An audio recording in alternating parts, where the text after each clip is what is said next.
Guys,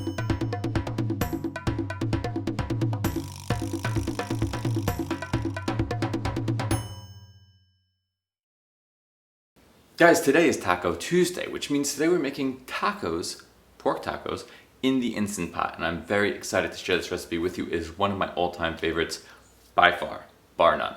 But what kind of pork should you use? Well, we're gonna go over that. So in this recipe, I'm using pork butt. However, you can also use pork shoulder because pork butt is actually from the shoulder of the pig, not the butt. Let me explain.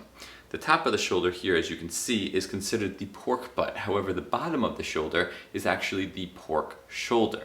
Now, both are relatively inexpensive pieces of meat, so you can use either or. I couldn't find pork shoulder in my local grocery market, which is why I chose to use pork butt.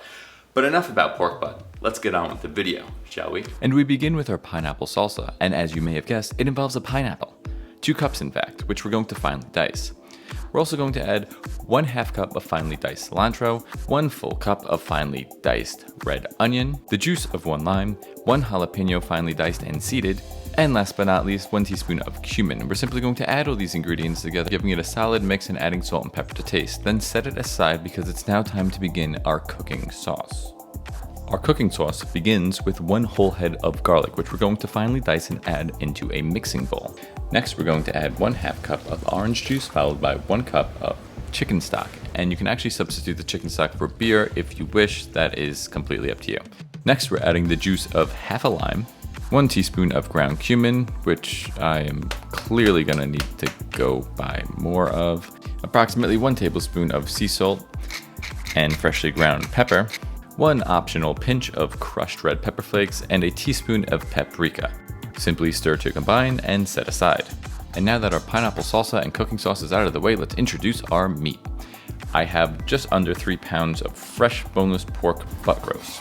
We're going to slice this in 1-inch thick cubes and season generously with salt and pepper. Next, over a medium-high heat, we're going to place a large frying pan, and once it gets hot, we're going to place a tablespoon of oil in and make sure it coats the pan nicely, like so. Next, add your pork to the pan, making sure you hear this sound.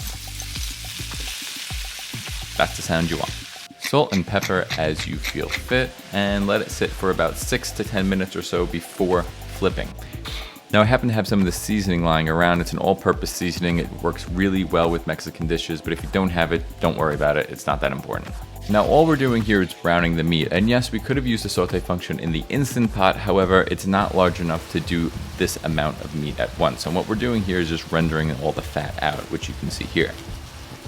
Once your meat has browned, approximately 15 minutes or so, you're going to take the meat out and place it into the insert of the Instant Pot and pop the insert in. You're then going to pour the cooking sauce that we made earlier over all of the meat pieces, making sure to get everyone nice and drenched, and then place the cover of your Instant Pot on because it's time to cook.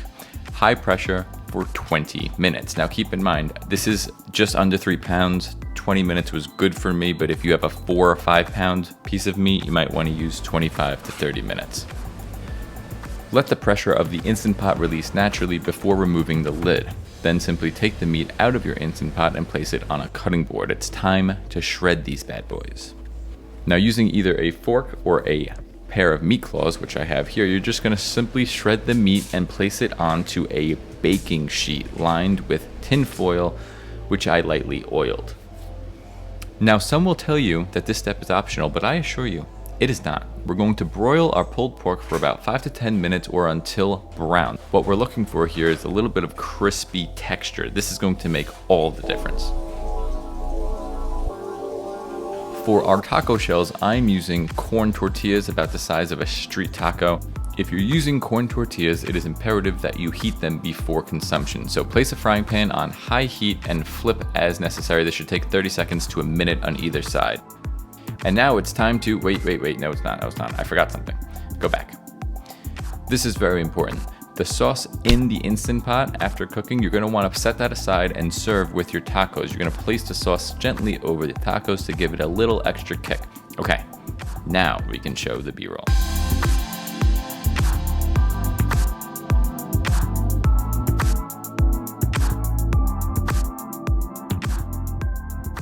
Ladies and gentlemen, that's how easy it is to make pork tacos in the Instant Pot. It's delicious. If you've never done it, please give it a try and invite your friends over, because this is the way to bring people into your home and say, hey, I'm not stuck up. We like to have fun here. Have a taco.